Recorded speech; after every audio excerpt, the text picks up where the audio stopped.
This is Barbara Lange with Greening of Streaming, and I'm delighted today to be talking with another one of our members, somebody that's been around for a little while with Greening of Streaming and just joined as a full-on member recently. So Arian Koster from TNO, he describes himself as the innovator of sustainable IT. Arian, glad to have you with me today. Welcome. Yes, thank you, Barbara. Glad to be with you. Yeah, so these little interviews are really to help us or help our audience understand a little bit about the membership of Greening Streaming and what you do. So tell us a little bit about what you do at TNO and how it relates to sustainability. All right. Well, in TNO, which is an applied research organization doing all kind of stuff, ICT is one of the topics that we work on, and sustainability is also a large subject within the entirety of TNO. ICT is used often to facilitate sustainable activities. However, ICT itself uses also quite a lot of energy worldwide, and being on that topic, gives me basically the possibility to work on some of my personal motivations to work on sustainability. In the last part of my career at KPN, the company that I used to work on before, where we were working on TV services for our customers, the word energy was not really often used.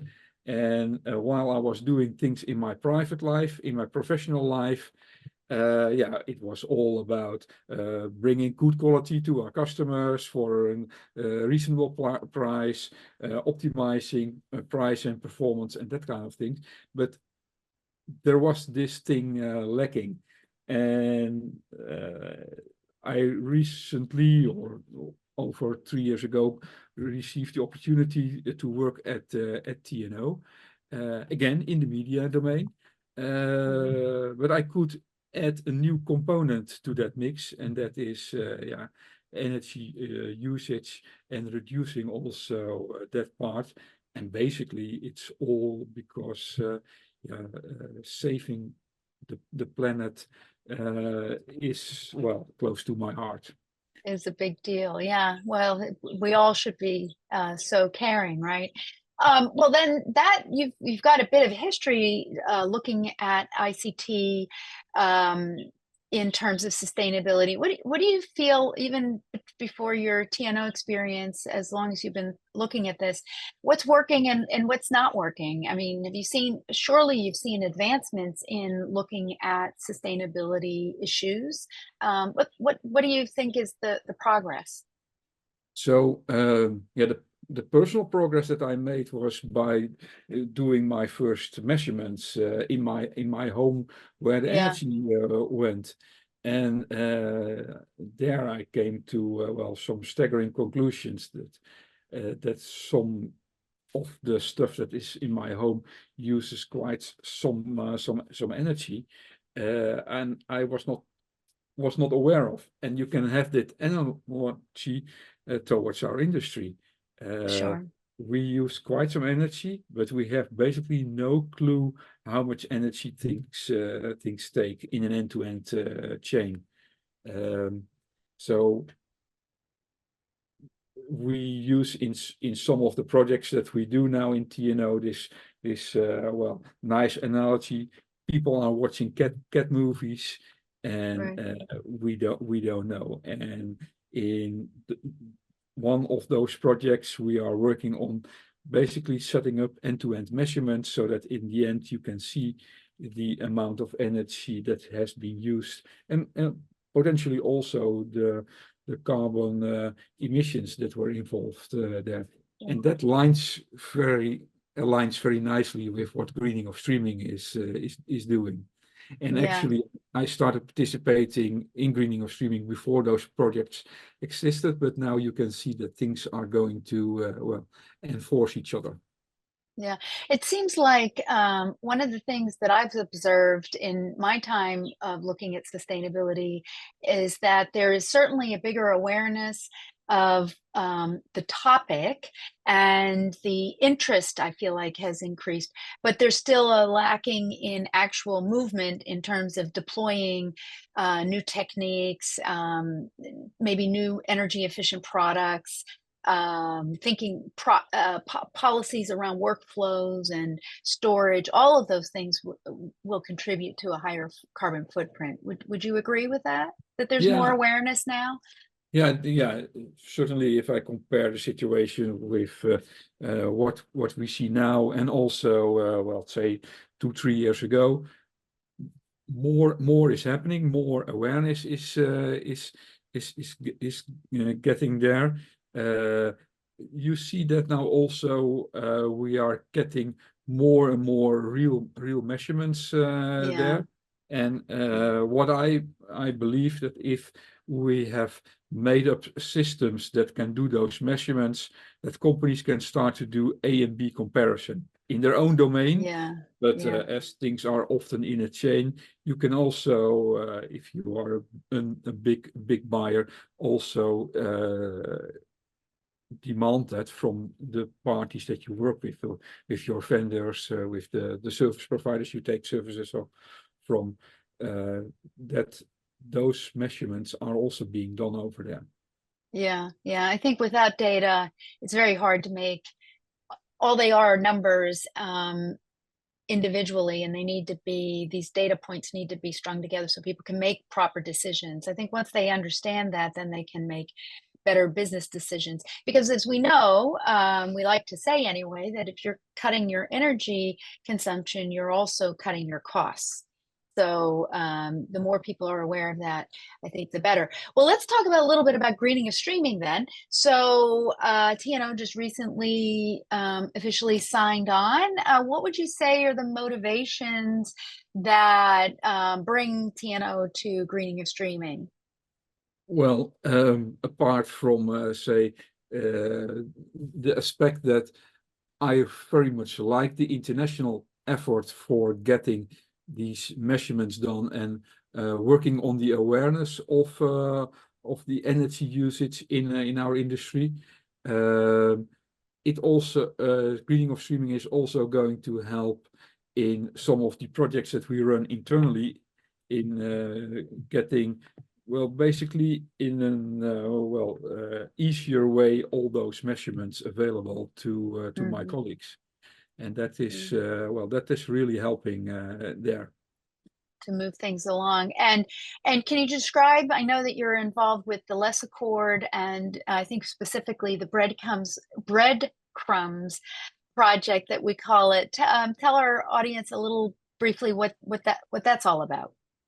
Okay, yeah. So the breadcrumbs project is basically an thought experiment which we want to put live in getting another way of looking how energy is being used. The typical measurements that we do is an incremental measurement or differential, where you look at the energy difference between using a service or not using a service, what is then changing, and that amount of energy is then attributed to you. Mhm. Another way of looking at things is by looking at the totals that are being used, then divided by the number of customers or over bandwidth, and then attribute that amount of energy to you. And well, in greening of streaming, we are debating what is the best way of doing. And this method of the breadcrumbs is adding a third way, and that is basically looking at the lifetime of an asset, a video asset, which is being encoded at a certain time, then put on storage for a couple of months, and then being played out, and looking how much energy did all those devices use when they were handling those files. So storing the file for a long time on a machine, or even a longer time, will make a difference there. So that gives you another perspective of how things are. Yeah. And it will that's what we hope, open up a new discussion on viewing things. Yeah. Yeah. I think that feels like we don't at this moment understand the full energy cost each of those steps along the way. And again, once you know that that those data points a little better, you might change how you do encoding or play out or storage or any other step along the way. So that sounds like it's a very interesting problem to solve. And Yeah. having a lot of people, I would imagine having a lot of people around with different opinions is a good exercise. Absolutely, I'm going to repeat things, but having those measurements also basically on a constant level available, not only for during the experiment, will also enable companies to continuously do A/B comparison, find anomalies in energy behavior, and it is opening new ways to optimize on energy usage. And even you can start looking at optimizing outside your own domain.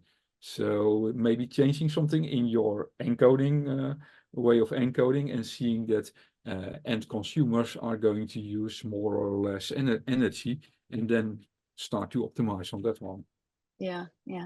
And of course, this is part of several other projects at the Greening of Streaming that look at different aspects, and the ideas that we can put all these pieces together. That's great. So I've been asking everybody as a closing question. Okay, Arian, you're the master of the universe. What would you, if you could do anything to have the biggest impact, what would you like to see in our industry in terms of advancing sustainability issues and making more progress? If you could wave your magic wand, what would you do? What I would like to see is that we will extend the eco labeling systems that you now see on washing machines, on TV sets, also to digital services, so that you can compare your video service providers not only on the content, but also on the way how they bring the content to you and how much carbon or energy That's a great is idea. associated with it. Yeah. Then I think there will happen two things.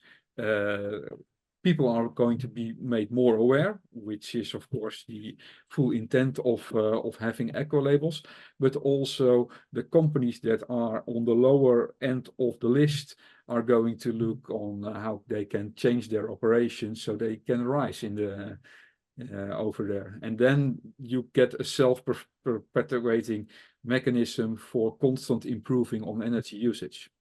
Yeah. I think that's a great notion, and I don't think it's that far away. But these efforts within groups like Greening of Streaming help us understand the issues, and hopefully will deliver on those promises. Well, thank you so much, Ariane, for joining me today on this short little video, and thanks for all of your efforts as a volunteer and contributor to the Greening of Streaming. I think it makes a big difference for your work, so thank you for that. Thanks so much. You're most welcome, Barbara.